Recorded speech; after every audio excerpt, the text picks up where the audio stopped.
Monkey here. I was recently asked to check out the Mantis X10 Elite system, and we're doing a little back and forth on whether or not it'd be a good fit. I inquired a common dry fire issue of like, what can I do about having to do the whole like rack the slide after each trigger press, and they recommended I check out the dry fire mag. And so this worked out great, and I thought might as well make it its own individual video as an example of the common dry fire issue. So say you're up and you want to do your trigger pulls, so you get in a good one. And now, especially here on this Glock, there's very dead trigger. There's no spring, no nothing going on until you rack the slide again.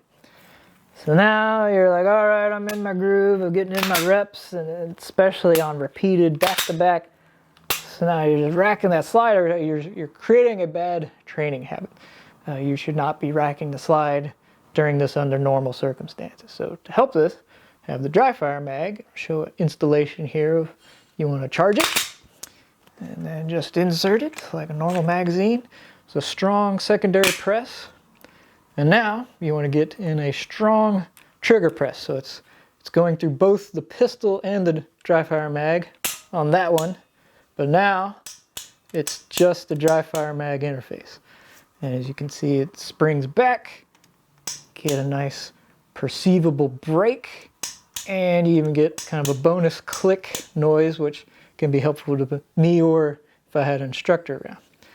And so an immediate bonus over normal shenanigans, so you can do repeated, and that can help diagnose just like grip and staying on target.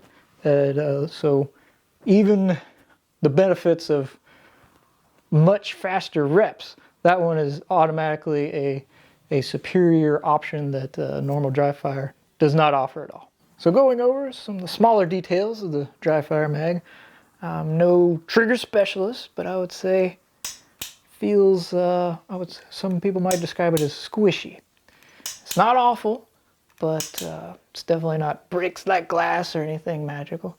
However, that said, the end result I'm happy with, where if I go from practicing on dry fire mag, take it out, or use a different stock Glock, the end result feels like it has prepared me well for the feel, and like I don't feel like I'm struggling more. It just might be that, especially a worn-in pistol compared to the dry fire mag, semi-new to me at least, it'd be slightly more difficult, just a smidge.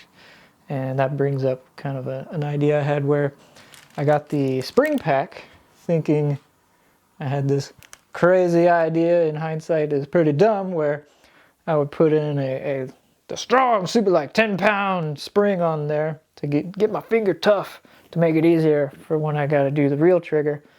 And that became an obvious problem, especially if you're properly prepping your trigger while you're pulling out. If you've just trained yourself for like a rowdy 10 pounds, but trigger is lesser than, say more like 5, 6, so you might be pulling that off a little bit soon, and of course that's no good. And this is kind of a reminder of olden days. So say you have a little 226 here, which is a double single setup, and after you blast it, you're supposed to make sure and use the decocker. So an example of that there. And so the issue is, so you have a higher poundage double, and then a pretty sweet, easy to shoot single. And so if you forget and leave that guy on single, pull it out of the holster, and you may not be quite aligned yet, and you're like, whoo, trying to get out, and that's prepping the trigger, and that's, that bullet may go somewhere you're not so happy with it. Yeah, so I thought that was worth mentioning. All right, trying to get the lighting here, but show off some smaller dry fire mag details. So you can see this is where the main spring is, and so that's where your main spring tension. And then you can see here, once you get to a certain point, that's your break point. So there's two things going on, and that's cool that you can swap out those springs. Similar in adjustment. This is a hex screw zone where you can adjust where the break point is. I guess I felt fortunate between the spring and the break point. I didn't have to change anything for my needs on Glock, but definitely nice to notice knowing that that can be adjusted. As far as I can tell, this is kind of a main construction screw hole, which brings in, worth noting, the overall weight is about 4.6 ounces, I think, where it's more of a partial mag. A standard Glock 17, I believe, is over 7 ounces. So they did add some weight into this zone, but it's not quite as heavy as a full, if that's what you're looking for. Not a big deal to me, but, and then showing off the base plate, I believe are Glock mag compatible, but it doesn't have the hull, which I was hoping to utilize a Glock tool. So I'll update you later on how that goes, but at least otherwise you can get some extra Glock add-ons there.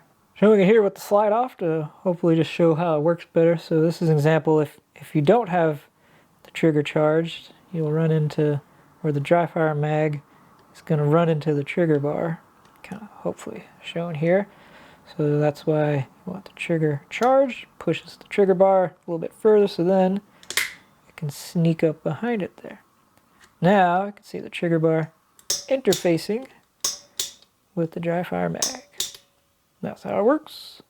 For a small quirk, I eventually noticed that when you do a trigger press, it will try and push the magazine down slightly.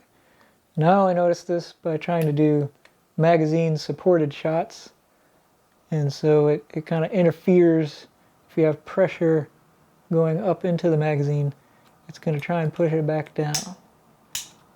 Not a big deal, but I thought worth mentioning. For some further dry fire mag notes, I would say I'm overall pleased with the end result. What may not have been obvious is that it's not so great for reload drills because it doesn't drop free. There's a lot of friction up in there.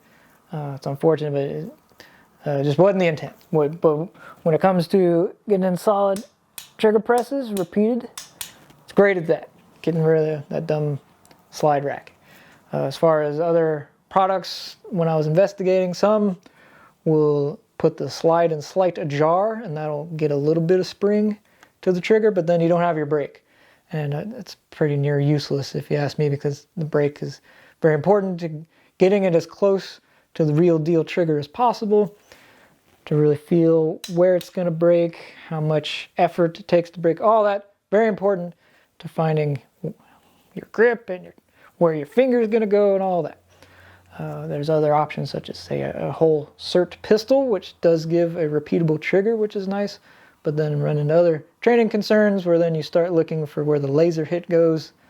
Fortunately, technology is kind of moving where they're getting into IR lasers and other options, but those are higher price tier options where the dry fire mag is a pretty reasonable, what I would call mid-tier. They're around $100. But the savings, especially ammo prices, and what I would worth mentioning, the convenience that you can just pick it up, check that it's ready to go, obvious orange, really getting some quick reps. That way, not hesitant to where it's like a big ordeal to get your train on. You get more reps by sheer convenience. I think is worth noting. You do have to get to model specifics, such as I had to get a Glock version of the dry fire mag for my Glock.